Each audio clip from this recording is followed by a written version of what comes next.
So you attack liberalism. It's a big thing is to attack liberalism. Here's some quotes. Liberalism, with its demands for women's equality and denial of the ancient truth that a woman's world is her husband, her family, her children, and her home. Got to watch out about that. It's a sin against the will of the Almighty that hundreds upon thousands of his most gifted creatures should be made to sink in the proletarian swamp while Negroes from Africa are trained for the liberal professions. You know what I'm quoting. That's Hitler. But how different is it? That was Hitler giving talks at women's conferences in 1936 and so on and so forth.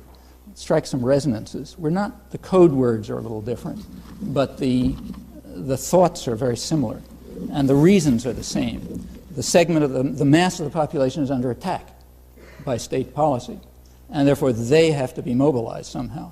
You can't get them interested in what's going on around them. That would be a disaster. So what you have to do is is frighten them, turn them against each other, create hatreds.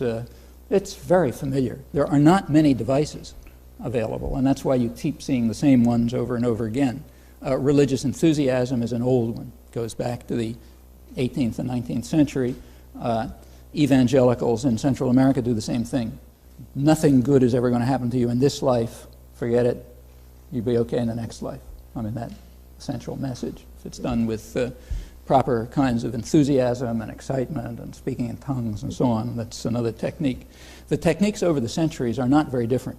And if you look at the United States today, you see them manifested, and for exactly the structural reasons that always make them manifested.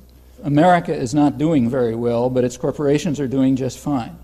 Paradox. Completely inexplicable, like some act of nature or something like that.